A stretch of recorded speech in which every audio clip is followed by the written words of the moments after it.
Good afternoon, everyone. Thanks for being here today.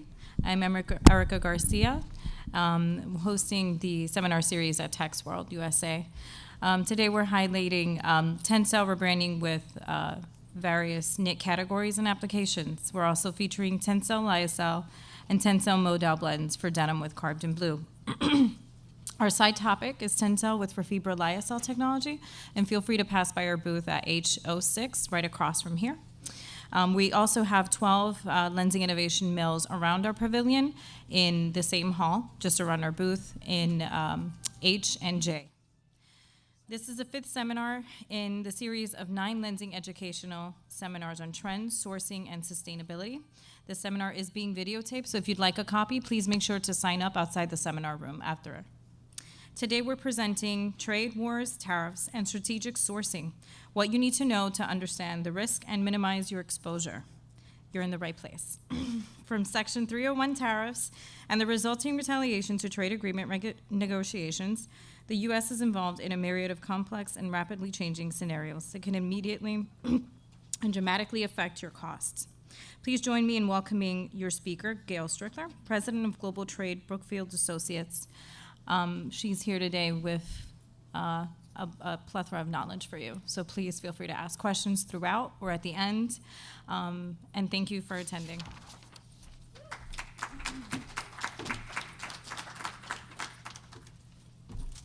Thank you, Erica, and thank you all for being here and bucking this freezing cold and everything else that's going on in this country.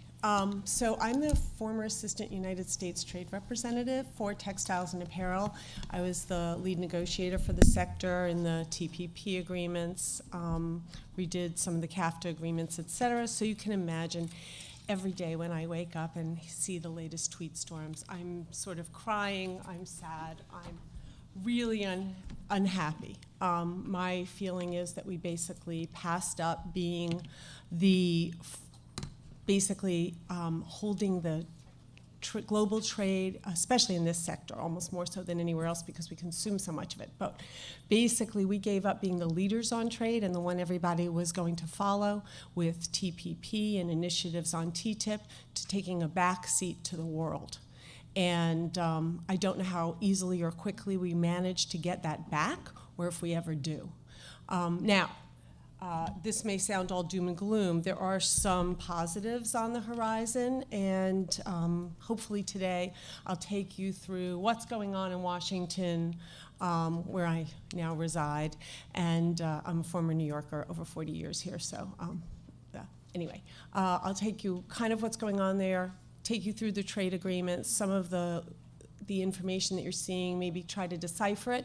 But I know a lot of this gets complex, and I know I have a tendency to start becoming a trade wonk and talk in all kinds of gibberish. So if anybody has a question as I go along, I really don't mind being interrupted, because I interrupt myself. So anyway, you'll see I get lost on tangents. But really, please feel free. So that kind of sums up how I'm feeling these days about this. So basically, if you're trying to predict the future, as I said, I wake up every morning looking at what the tweets are to try to advise my clients and what to do.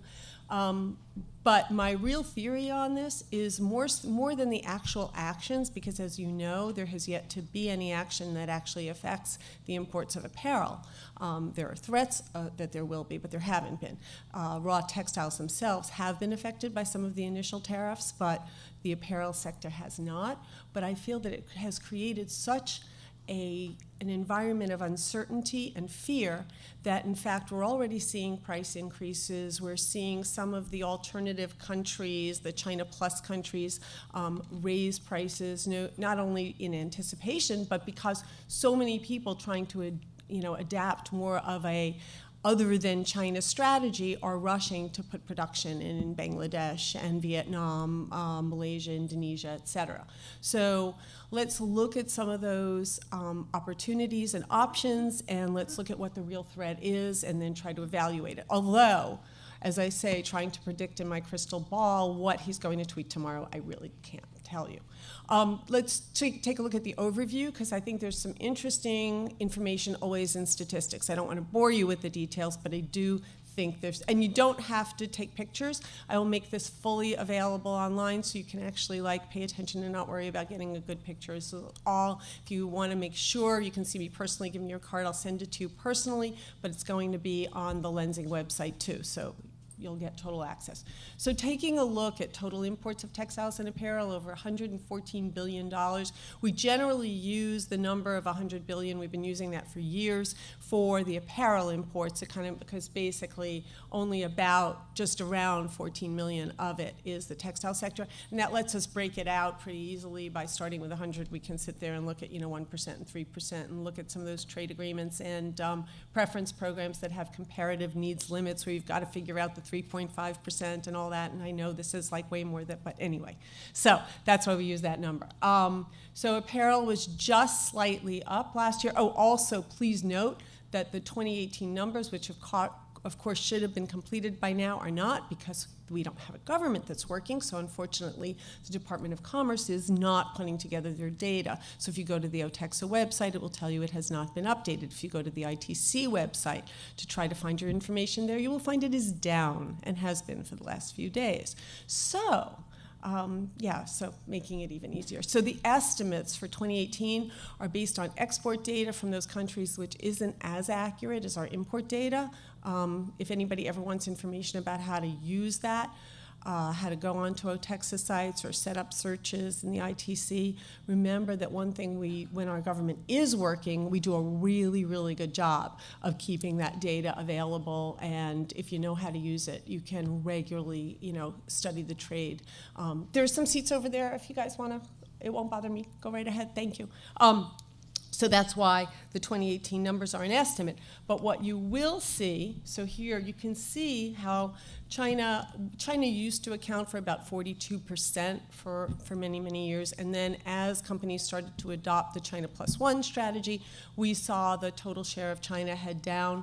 It had gone down to 34% in 2017. But last year, it actually rose because as the end of the year started to come around and people started to get scared, people started shipping in anything they could get their hands on before December 31st. So when you look at the numbers, or when you look at some of that, if you wind up on that website or you're trying to look and decipher things, what I think we're going to see when we actually have it is that December probably had, as you'll see, a 5.5% increase year over year last year. Without the December numbers, it's probably going to be more like 7% by the time we have those December numbers. But it'll be misleading because much of that was people trying to get things in before the January 1st date. This is another interesting shift that we're seeing. So if you take a look here, you'll see that there was already a shift away from apparel exports from China, but at the same time, China was exporting more fabric. And that is telling because basically, as you know, unless you have duty preference in some of our preference programs and free trade agreements, the fabrics and yarns can come from anywhere if you're paying duty. So obviously, people started to continue to source their yarns and textiles in the same places, the same factories in China, and then ship those to other countries to have them made into apparel. And this gets misleading. I get calls all the time from people saying, oh, but I heard on TV, that they were carrying on that they're going to interfere with Chinese textiles and they're not going to let the inputs come from China. Well, they can't do that because we can't rewrite the entire rules of origin of the WCO, the World Customs Organization, and every trade agreement we have. Customs has a way of enforcing, and people get scared, they get confused. So in our trade agreements, we have things that are yarn forward, meaning that the yarns or fibers have to come from something within the region. We have some preference programs that allow for third country fabric. You have European Union programs where they're basically what they call double transformation, which sometimes means that the yarn doesn't have to come from the region, but the textiles do, or they'll find a way to process an existing textile, they'll brush it, they'll suede it, they'll add finishes so that they can claim that they've done 2 transformations in order to allow it to originate and therefore get preference. So duty preference, the reason we're all here today and the reason you guys are so interested in this, and I think this is another important thing for us to think about, textiles and apparel is the most highly tariffed industry in the world, into the US and the EU. And the reason those are those are the most important, is between the US and the EU, that's 50% of the world's apparel consumption. Okay, we in the US, we're 5% of the world's population, we consume 25% of the world's apparel. The EU, which is more like 7.5% of the world's population, consumes another 25%. We do expect, however, really interesting, consumerism in China is starting to boom, and probably by about 2025, they may actually consume more apparel than the United States. They're already consuming more luxury brand goods than we are, which is an interesting fact. So, what's going on in trade? All right, so we've talked about us pulling out of TPP, which, as you know, the other 11 countries have now got it in force. The last to ratify was Vietnam, and they've done so. We're going to talk about the China 301 tariffs and the steel and aluminum 232 section tariffs, which are different, and people sometimes get those confused. The renegotiation of NAFTA, which we know is now called the USMCA. The renegotiation, of course, I will give the Koreans tremendous credit.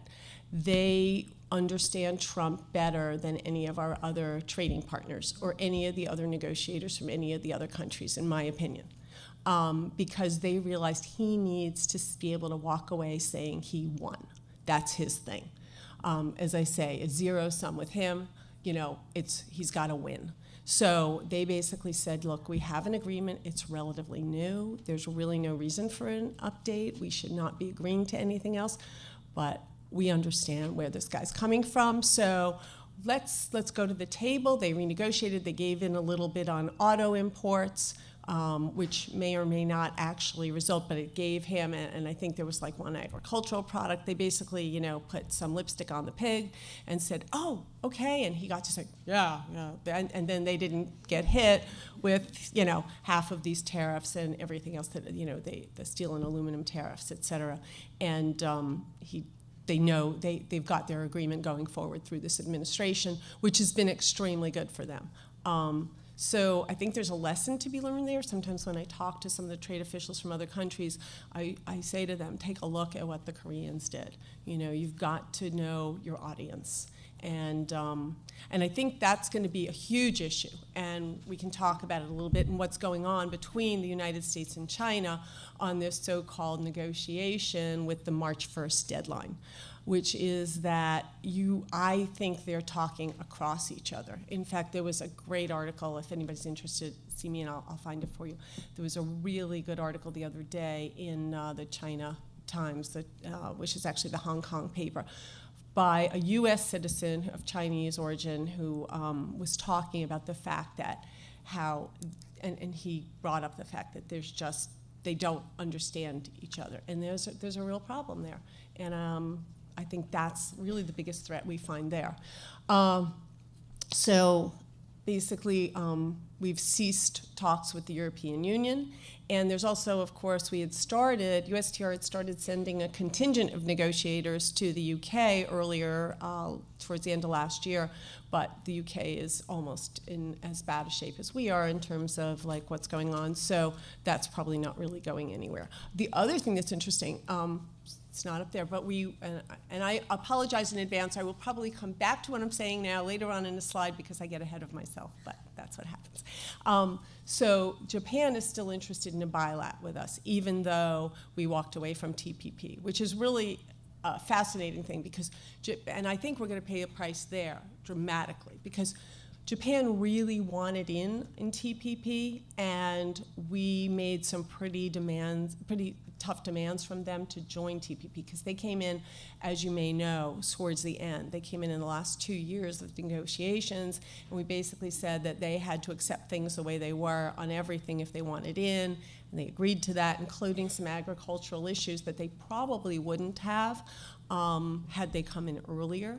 And Abe had to pay a pretty high political price for making those concessions. But now they're in and we're not. And now we still want an agreement with them. They're probably going to use that as the starting point for several reasons. Number one, of course, because we did walk away and we made a pretty high bar for them to enter. But another reason is they already now have a deal, and this is another reason that I think leaving TPP was so unfortunate. They now have a deal with the EU. That has been agreed to. And in talking to negotiators on both sides there, basically they got it done in like 8 months. Which is unbelievable for countries like that. And the reason's really simple. So I talked to some of the Japanese negotiators that I knew from TPP, and they said, yeah, we basically brought the EU TPP, and when we got there, we said, we don't love this, we don't love this, but we could deal with this. The EU, of course, because we had been talking about TTIP with the EU, they had seen, we'd gone over TPP with them over and over, so they knew what they liked and didn't like there already. So basically, they sat down with the Japanese and they ironed out an agreement really quickly. So, but the reason I say that that's going to have a greater effect on Japan and the United States being able to have some kind of agreement is a lot of the things that Japan wanted, access to certain agricultural products and some other kinds of manufactured goods, et cetera, they're getting that from the EU. So they can really draw a much tougher line now with the US than they would have. So that's just the kind of like behind the scenes of how we're getting hurt by walking away from TPP and not being a reliable trading partner anymore, which is, and I'll talk about that a little later. I think that's a huge issue. So now let me kind of give you a little background. So I know you always hear on the news about China tariffs, steel tariffs, aluminum tariffs. And so I want to give you a primer on what those are. So there's 2 sections that are at play here. There's the Section 232 tariffs, which are the steel and aluminum. Basically, those are under the auspices of national security, where we claim that we have to be able to make a certain amount of a product domestically because it could endanger our military or our national security on some level, and that is the act that the president invoked in order to start with the steel and aluminum tariffs. And the reason that this makes so many enemies, in particular in this case, is he included Canada, Mexico, I mean, really. Anyway, and then the Section 301, that's your China tariffs. That's what now, even though China's subject to the 232 tariffs too, so don't, I know this gets confusing, but the 301 tariffs are for IP infringement. And that's where we are using, that's where he's using the trade section he's using from the 1974 Trade Act to invoke the 301 tariffs. So this is kind of my theory. So yeah, we've put these great tariffs. I found this comic and I did just love it. So basically, he neglected the fact that if the price of steel goes up, so I read somewhere from somebody I trusted, the Brookings Institute, he said that he thought that there was the potential with the steel tariffs to create 860 jobs in the U.S. in steel, and that it would cost the U.S. immediately at least 10,000 jobs in products, so we would no longer be competitive manufacturing in the U.S. because of the higher price of steel. So that's our trade policy. So now I'm going to give you, these are all my theories, so don't hold Text World or Lenzing responsible. So why is this such a flawed approach to trade policy? So first and foremost, reciprocity. As you see, we put tariffs on China, China puts tariffs on us. So, and then, and I have a slide later, so I apologize that it will be, but I think this is important. So then you hear Trump say, oh, but it's great because we've got, we're taking extra revenue from all these extra tariffs. Yes, we are. And then we're handing it to the farmers who are getting screwed by not being able to ship their soybeans to China anymore. So talk about a zero-sum game. That's about as good as it gets. The other thing is, of course, trade diversion. So just because you put tariffs on something coming from China doesn't mean that suddenly it's going to be made in Los Angeles. It probably means it's going to be made in Bangladesh or Malaysia or Vietnam or somewhere else. Certainly in apparel, we know that. So what you've done, what he's actually done, and think about this for a minute. So we've added a tariff to textiles coming into the U.S., finished textiles, not apparel. And I'll also give you my theory there. Sorry, you're getting at all my theories at once here. So we talk about wanting to boost U.S. apparel manufacturing. You've got like nascent industries in Brooklyn and L.A. and that's supposed to be a good thing. Well, now they can't get a lot of the fabrics they want, especially for fashion. They're not made in this country. So now they're paying 10% duties in addition to the duties that were already on them, they're going to pay extra duties, making our apparel that is made in the U.S. less competitive again. And, so that's for starters. So that's number one. The other thing is, when you make it this complex, this whole talk about bilateral trade and trade imbalances and trade deficits are not necessarily a bad thing. Trade deficits are usually an example of a successful economy because we can buy a lot of stuff someplace cheaper than it is to make it here. So, but what happens, so one of the other sides of this kind of this, whatever you want to call this trade policy. So you've got all these trade agreements that the United States is part of, CAFTA, NAFTA, Singapore, Jordan, I could go down the whole list, Peru, et cetera. What happens is in order to take advantage of the consumer market in the United States in a lot of places, people invest in those countries, and they invest even in the United States to make things that are going to work in that bilateral trade agreement. For example, if there are certain raw materials I get from Peru, which is the case in the United States. We get certain things from Peru that we now get duty-free because of the Peru FTA, making our manufacture of those products more competitive globally. Now, you've got people concerned that we're willing to walk away from an agreement that's maybe even like the threat to the Korea FTA, or walk away from NAFTA that has something like over 4 million people directly, with jobs related to NAFTA. When you're a company that's going to have to invest $2 billion in a factory in Mexico to make parts for your factory in the United States, you're thinking twice. You're reconsidering now. Am I going to really spend that money when I now discovered the U.S. always treated its trade policy, its trade agreements as sacrosanct? There are certain countries that literally they turn around next week and they renegotiate. The United States, we have to pass both houses of Congress. We have TPA, which I think some of you are familiar with, and I'm sorry, I really should be moving on my slides, but I'm on a roll here, so you'll catch up and you can find them online. But you have Trade Promotion Authority, which I'm sure you're all familiar with. It was a big deal to get it, get Trade Promotion Authority renewed during the Obama administration. Trade Promotion Authority means that Congress has to vote up or down on a trade agreement. They can't go through the whole agreement, line by line and make changes. And part of it, we take our trade agreements really seriously, at least we did until now. And people invest, not in the US as well as other countries, to take advantage of them. Now people are going to think twice. So foreign direct investment and direct investment by US companies in the kind of global supply chains that we've created, these are all going to be rethought for the first time. Another thing you should know, and I think a lot of people don't realize, is when you look at trade data, it's trade in goods. A lot of US companies, we provide services. We provide software, accounting services, legal services, advertising, all kinds of things.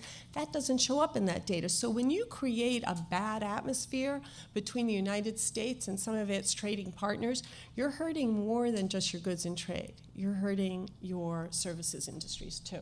So anyway, so once again, here, this is a really good example of why this is such a flawed approach. And then also I can talk about what I said before that I would talk about, why I don't think that apparel was ever going to see duties, or were much less likely. So take a look at this.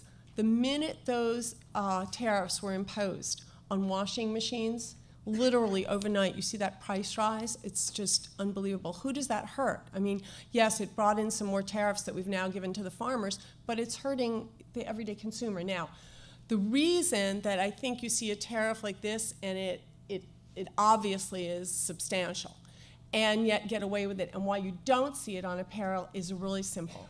We know one other thing about Trump. He is pandering to his base every time he gets the chance. Everything about what he does is to make sure that he's pandering to his base. His base, and anyone, for example, how often do you buy a washing machine? In case you're interested, it's an average of 8 to 12 years. So when you go to buy a new washing machine 8 years later, you may remember what you paid, but it's a new model, it's got new bells and whistles, et cetera. So you're not comparing apples to apples. So it kind of goes by. And the other thing, people talk about like a can of beer. So yeah, 0.3 cents extra for the can of beer, but it's usually sold, there's a promotion, it's two 6-packs for $8.99 this week and a different price. You're not actually seeing it. But if you buy your kid's school uniform and you have to buy them a new polo shirt, a pair of pants, and a zip-up cardigan or something like that at Walmart next week, and you paid $17 last time for it and it's suddenly $23, you feel that. And that's his base. They see that. So that kind of consumer goods where it's immediately felt, I really think he's less likely to want to put tariffs on those kind of items. And that's why I have felt in general that we are less likely to see tariffs on apparel, because that is the one thing that people feel it immediately, because they're comparing apples to apples. They buy the same pair of jeans, they buy the same school uniform, and they will feel that pinch in their pocketbooks. And that, I really think, has a lot to say of why we are less likely to have seen, because you'll see the list of the goods that were targeted, and you tend to see the kind of things that people buy repetitively or where they would really feel it were not included in those lists. So again, because our exports are often made of imports, as I said, it's going to make us less competitive on exports. So what happens? So I've talked about this a lot. So not only did we lose a seat at the table in the negotiations, not only another thing, he talks about enforcement all the time. Well, in our trade agreement are huge enforcement mechanisms that the other countries have to agree to. When we don't have a trade agreement with someone, we don't have that reciprocal trade enforcement mechanism. And then, as I said before, like in the case of Japan, so we left the negotiating table, we left TPP, we left TTIP. Well, how quickly are we going to get those partners back? As I pointed out earlier, Japan's not going to be so interested anymore. They can now get their apples and the cheese and the other things that they were really interested in. They're getting them from Europe now. So how quickly are we going to get them back? And again, the loss of credibility with our trading partners. Who wants to, and I think I really did talk about this already. So, and again, his claim that the new tariffs will generate new revenue, yeah, and then we go and give it back to the people who've been hurt, and then trade diversion. So, yeah, that's kind of how I feel. Okay, so now let's talk about the biggest issue, China. So first, we talked about the 301 and where the justification for that comes. And believe me, I don't disagree that there are IP infringement issues and technology transfer issues with China. There are. And just so you know, you may not realize this, but we engage in a dialogue called the JCCT, the Joint Committee on Commerce and Trade, with China twice a year anyway. And that always includes Treasury, USTR, and people from the White House. So we've been sitting down with them, do we make progress? I think for every step forward, we've taken 2 steps back. A lot of people feel that it was time to try to get a little bit tougher on China, but what are we really going to get out of this now? Are they going to meet this March 1st deadline? Are we going to have more threats? Rather than a cohesive policy that really would have hit them where in the technology transfer area or in some of the other areas of IP infringement. I think we're in a place right now where Trump's going to need a win because he can't keep putting the tariffs on Chinese goods without it affecting our economy, and I'll show you why. And the Chinese need a deal too. So this is really, really interesting data. So number one, you've all seen the stock market just literally like tanking and then back up 700-point days. That's not good for this economy. That's not good for investment. It's not good for any of us. And amazingly enough, with all his tariffs and all his, bluster, we've actually seen the trade deficit with China hit a new record. Take a look at that. It has never been, we have never had a larger trade deficit than we had at the end of last year. But here's the interesting thing, though. For the first time ever, China's really getting hit. China's actually been dramatically affected. Their domestic consumption tax is what you see at the bottom there. We don't have the December numbers on that, but it has not been that low in several years. So there is the possibility that, both sides actually do want, I think they both want a solution The question is, can they actually talk to each other? And how much of a threat does this really mean for apparel? And I've already kind of given you my opinion on that. So I'm going to move on a little bit. Anybody have any questions or issues want to talk about China before we move on to other countries? Yes? How much do you think IP protection resonates with the textile industry versus other industries versus technology industries, et cetera? So while I agree that there is a huge issue of IP infringement in the United States, with the textile and apparel sector, I don't think that that's where anybody is going to be negotiating, or that's where copyright infringement, et cetera. Patterns and actual garments. I think that's an issue that really needs to be tackled. I was really hoping that would have been tackled in the discussion with the EU, because I think they have more to lose actually in that area than we do. And I think that has to be something that really had to come from the WTO. I don't think that IP in textiles and apparel is really a huge issue for the U.S. on the 301. I think it's way more about required technology transfer, required joint partnerships, out and out, software theft, et cetera. How much is the actual theft versus, because companies willingly agree to, because they needed, they wanted to do business over there. Absolutely. So I think that's an excellent point. I mean, one side of this whole technology transfer and IP infringement issue is basically that U.S. companies were in collaboration. They wanted to make things they wanted to be able to, increase their profits by 400% by having it made by workers that were being paid $100 a month. And so they very, very willingly opened up factories in China and said, yeah. And then they were like, oh my God, look, they copied what we did 3 miles down the road. I was actually in a case on that. There was a U.S., believe it or not, a U.S. textile company, when I was at USTO, who actually said, oh my God, look, they stole our method of dyeing denim. It's like, really? And they actually wanted the U.S. to go in with, a different form of another section that was a specific copyright infringement. So yes, I could not agree with you more. There's a lot of complacency when it was beneficial, and now it's like, oh my God, look, they copied it and they're making it exactly the same and cheaper. Yeah. And yeah, well, the better was already happening. That's why they put it. So yes, I definitely think that's a big part of it. Okay, I'm going to move on. So the new NAFTA, the USMCA. So I think this is a little more than lipstick on a pig. I think the pig got eyelashes this time too. But just in case you want to know, a think tank in Washington analyzed USMCA versus NAFTA, and it was 98.6% the same. So, right. So, but Trump can get credit for this great new agreement. Now, for textiles and apparel, there's a few changes, and you definitely should be aware of it because you risk losing your duty free if you don't take into account. So basically, on one hand, if you are an apparel manufacturer in the U.S., the TPLs, which in case those are tariff preference levels. That's the amount of product that you can import, export, or whatever it is you're doing, that don't meet the rules of origin for that particular product under the agreement. So the TPLs have actually increased for the U.S. So if you are an apparel manufacturer here, you may actually get a piece of that. But again, remember that's only for the garments that you're exporting either to Mexico or to Canada, or made domestically and maybe still qualify if you're making it in Mexico and bringing it in. So you might be able to use Chinese fabric and make a garment in Mexico and bring it in duty free. So that has increased slightly.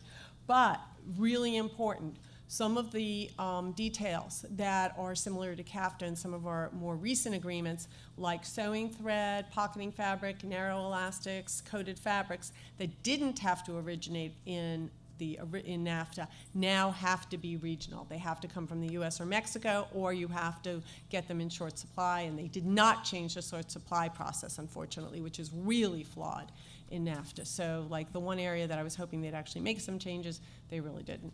And they did establish a full textile chapter, which may make some of those negotiations go a little bit smoother, including textile verifications, et cetera. So, But where the real changes were, which don't really matter so much to you, is the regional value content for autos, which went from 62.5 to 75%. Some labor provisions that we're now telling other countries what they have to pay their workers, which is amazing. And then they had to get something for allowing Canada back in, because they absolutely had to have Canada back in, even though they pretended like they didn't. And so Canada had to give him, again, Canada did learn, I will say. Canada learned from the Koreans. They were like, okay, we got to come up with something. Okay, well, you know, we were going to give that dairy anyway in TPP. We'll give like a third of what we were going to give in TPP so that he can claim he got something. So he got this more access for his dairy farmers, supposedly. Canada has a very restrictive, what they call supply management program for their agricultural products, and so we got like a little something there. And there is a sunset clause as of right now that requires review, exactly how that's even going to be done. Now, but here's the thing. It still has to pass Congress, and it has to pass now a Democratic House, because they didn't get it done last year. So now, of course, you can see how well they're getting along on everything as it is. So, but he has threatened to reduce this to his version of the nuclear option, which is, well, then I'm going to cancel NAFTA, which would be like, anyway, I won't, this is being recorded, I'll be careful. So last year, so now on to some of the other issues. So last year, and I hold my own, just so you know, I hold myself accountable. So I said that I really thought that CAFTA would be safe, because it's, in case you don't know this, it is one of the most important places and one of the most important sources of sales for U.S. yarns and textiles. So 70% of U.S. yarns and textiles make their way to either NAFTA or CAFTA to be made into whatever they're making, garments or tents or other kinds of industrial uses, and much of that makes its way back into the United States as apparel. So I thought, okay, well, number one, that's huge. Number two, we have a trade surplus with all the CAFTA countries. So given, you know, some of his other rhetoric, that didn't make sense. So I get a call, like I'm trying, just so you know, like you have to stay up at night. Whenever you're going to do a presentation on trade policy in this administration, you have to stay up like the last 3 nights before you do it, because you can't do it much more, you know, in advance than that, because if you do, you will throw it out.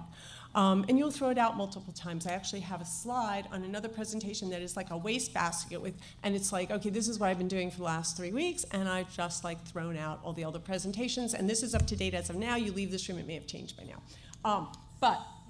So I get a call from a friend in Washington saying, Gail, you know, I just wanted to ask you something. You did textiles. So we're being asked to look into, and I won't say what agency, we're being asked to look into whether we can throw some CAFTA countries out of CAFTA without, you know, destroying the entire agreement.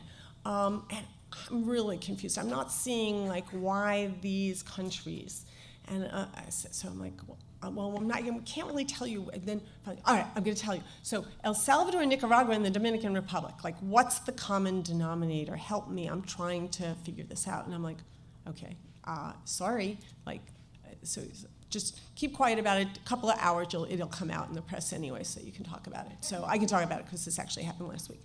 So I said, okay, Nicaragua, we know there's some unrest, but I actually, and this is, again, like, this is where I come from. I said, I've been talking to people about this recently, and what I've said is that in the case of Nicaragua, while I, you know, despise the Ortega regime and what's going on there, in terms of the textile and apparel sector, it's creating some much-needed jobs, and they have not done anything that in any way harms the workers specifically. In other words, they haven't tried to take their income, they haven't, you know, thrown the unions out, they've continued. So I hate to see people, you know, the average worker in Nicaragua supports 6 people on their salary. So I really hate to see those people. And there's a Better Works program, so the quality of the factories and the working conditions are excellent. So anyway, again, I told you I digress. So back to, so I'm like, so okay, so I could understand, I know we have sanctions against Murillo, who is the vice president and the wife of the president of Nicaragua, and her aide, we recently sanctioned them and we're holding some of their finances. So maybe that's it on Nicaragua, but El Salvador, my God, the last thing we want to do, carrying on about we want to make sure there are jobs in El Salvador so we don't have more illegal immigration from El Salvador and Dominican Republic. They don't do anything wrong. They're good, and they're a big vacation spot. I don't get it. So she's like, yeah, I know, I can't figure it out, but I got to look into this. We've looked into it once before on, he'd raised this issue a while back. Could we throw one country out a while back over something? But, and we couldn't find anything, but we've got to relook at this issue. So anyway, then a few days later, it comes out that the reason he was looking at it was that supposedly was his China stand again, that recently those 3 countries had removed their ambassadors from Taiwan. It's like, we removed our ambassador. We don't have an embassy anymore. We only have a consulate. It's like, we don't have an ambassador to Taiwan. Costa Rica pulled their ambassador to Taiwan in 2006, and we're not talking about we never talked about removing them from CAFTA. Like, what is going on here? So my mea culpa here is I still feel the way I feel about CAFTA. I think what would happen if he started to make a big fuss about possibly throwing out some of these countries, you would suddenly see NICTO and some of the other, yarn and textile manufacturers being extremely agitated since it's such an important customer for them, and that whole supply chain is so integrated now, and which is exactly what we were hoping would happen with CAFTA, and it's really starting to happen more and more. So I don't think we're going to see it, but I mean, this is how crazy this is right now, just to give you an idea. So this is kind of my thoughts, and I'm leaving this here. I won't recite it, but basically it's just he pulled us out of the biggest agreement. We have this, slightly reworked NAFTA that we don't even know if it's going to pass Congress. We're talking with Japan, who probably doesn't need us anywhere near as much as they did a while ago. Supposedly we're talking to the UK about a trade agreement, but they can't even figure out what they're going to be part of, so that's not going anywhere. So this is actually a quote. At the same time that the Trump administration has soured relations with friends and foes alike, by levying tariffs on steel and aluminum and other goods, and threatening steep tariffs on imported cars. So this is kind of the state of things right now. So what do? So I don't think that you can be complacent. We've been shifting from China even before this trade war. People have started to move, and as you certainly know, China +1, China +2. Make sure you have an understanding of rules of origin to develop a good tariff optimization strategy. And there are plenty of options, and I'll talk about them a little bit quickly. So you have some of the preference programs. And again, I'll also talk about what your risks are here, because as you see with CAFTA, which I thought was going to be in stone, who knows? The Egypt QICs, again, duty-free out of Egypt has to have 10.5% from Israel. I don't think this is going anywhere, because this is actually under the imports on this product, on stuff from the QICs, actually comes in under the Israel FTA. Highly unlikely he's messing with that. Haiti, hope, and help. One of my achievements before leaving USTR was that we got this extended to 2025. He's out of there by then. AGOA, we also got that extended to 2025, but then, as you know, he threatened the East African community countries for wanting to refuse to allow us to export our garbage there. And it wasn't even our garbage, it was garbage we wore here. So as some of you know, I'm seeing some people going, what? Okay, so last year, the EAC wanted to stop allowing used clothing to come in, or at least dramatically increase their tariffs on used clothing, saying that it was interfering with the growth of the nascent industry that was starting to create jobs regionally. And I think any country has the right to say you don't want somebody's garbage coming in. That's number one issue. Number two is we shouldn't have any say in this, because our rules of origin for trade agreements and preference programs are so strict that in some cases we are yarn forward, no less anything else. So all of the apparel that we're talking about here is made in China, made in Bangladesh, made in India, or whatever. It's worn by Americans. How the hell does putting something on your back a few times suddenly change the origin? I mean, that is just so opposite of everything that we supposedly insist on as trade policy. But anyway, he took action, threatening removal of any of those countries, and all but Rwanda. So Uganda, Tanzania, and Kenya basically caved, and you can understand it. I mean, Kenya exports over $300 million a year, and it's growing every year. But Rwanda has stood firm, and they have said, no, we are not. I mean, look, they didn't have a lot to lose. Their exports on apparel were like $30 million, and he limited it to removing their benefits on apparel. So, you know, they can focus on the EU anyway. But, I mean, just the idea that that this would even have happened. And I've written a couple op-ed pieces. If anybody's interested, you can find them in Foreign Relations and a number of other magazines, because I feel very strongly about this issue. But otherwise, AGOA is strong. And the good news is, for example, Ethiopia, which a lot of you have heard about, there have been big investments. PPH has committed to sourcing more. VF is sourcing more. They have doubled. They literally increased by 100% last year. So, you know, there are some options. And the other interesting thing right now, which is exciting, is, as you know, Ethiopia and Eritrea, that were at war for 24 years, have actually signed a peace agreement. And so the opportunity to export right now, one of the big limits for Ethiopia has been, it's a landlocked country, and it has had to rely on Djibouti, which is a port that's pretty much been Chinese controlled, and there's like been some issues there. Now, as Eritrea emerges from kind of its, you know, not being part of the global trading community, it can be really exciting, because I expect that they will, you know, spend some good money on infrastructure and ports, and Ethiopia will have some more options, and therefore the shipping should speed up, and it could be an exciting time for them.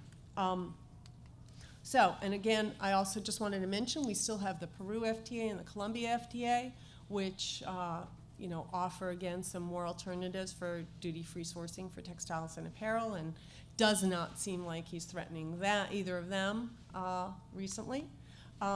So, where are we? So basically, if all of this turmoil and threats get you to reevaluate your sourcing and looking at some of these preference programs and strategies and everything else, then it's probably a good thing. And you may uncover some other opportunities and some other advantages you may not have seen.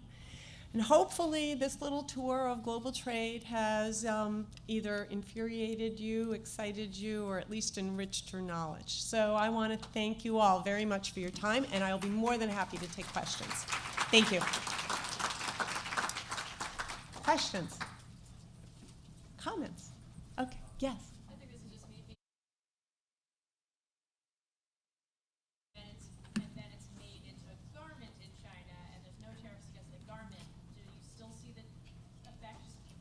There are no garments coming from China other than maybe some silk products that have no duties. But where your point is interesting, and one of the things everybody needs to think about is, remember that it's only the country that the last major transformation takes place that is the rule of origin for importing into the United States. So if the garment was made in China, it's a Chinese product. But if you take that fabric and you've shipped it to, you know, anywhere else, if you've shipped it to Vietnam, if you shipped it to Bangladesh, then it's a product of Bangladesh. It still reads Bangladesh.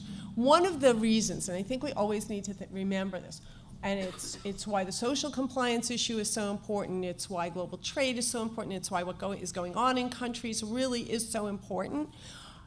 There's only one sector in which every single time somebody uses the product, they see where it was made. They see final assembly. We have the country of origin rules that require the nape of the neck or a similar part to actually say where it was made. So when there's political unrest or something going on, you know, like for example in Bangladesh, it's not like, you know, you bought a blender and you stick it, and maybe the box said where it was made and then you never noticed it again. Every time you put a garment on, you're reminded where it came from. And your social conscience or anything that you've been thinking about in terms of that country is front and center. And that's really why we are so susceptible to a lot of that kind of, and I don't think that's a bad thing. I think it's not, you know, it helps us hold countries accountable, hold worker rights accountable, hold environmental factors accountable. But that's why social compliance becomes such a big issue for our industry, more so. Not that it shouldn't be important where you buy everything, that you want it to be environmentally sourced and that you want the people who made it treated well, but we are front and center when it comes to that. So, does that answer your question? Sorry, Not really. but it was very good though. Okay, thanks. So is Chinese apparel coming out of China tariffed or? Not now, no. Okay. No, That's what I there have thought. been threats. Absolutely not. No, my point was, and I don't think it will So be. even if it's made from Chinese fabric? Correct. It's still. There are no tariffs right now. There's a threat of that, but there are no, I mean, there are tariffs up to 32%. There are no punitive tariffs added to that. What is actually the Sure. duty paid for the last 100 years? They went to what, the Treasury and the government, you ought to be able to pay 30% or 16.5%, whatever it is. Where does that money go? CBP, and then it goes to the Treasury.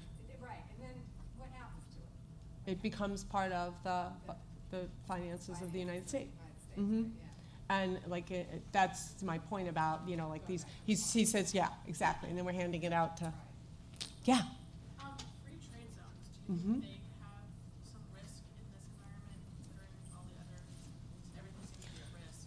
So, free trade zones generally operate within a specific country more in order to handle the duty drawback issues and, you know, countries that don't tariff imports that would have duties, so that their forward processing that they don't, you know, they don't have to keep track of it. You know, they bring it into that zone, like they bring fabric in from China, for example, into Nicaragua or into Guatemala or Mexico.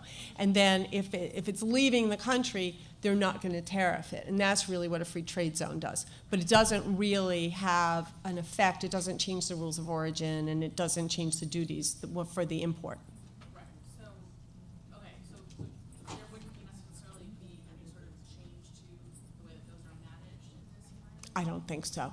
No, I can't see that would really be. Are you thinking of any country in particular, for example? I was approached by a warehouse in Mexico.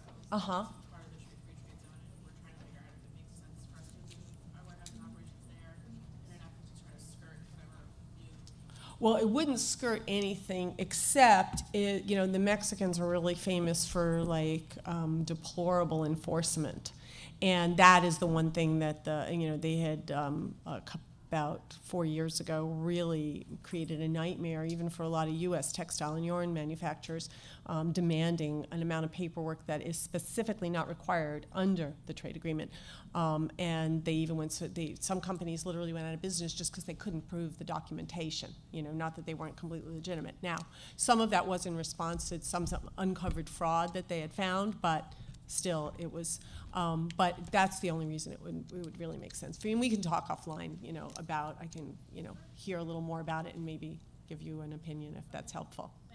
So, thank you all so much. Have a great day.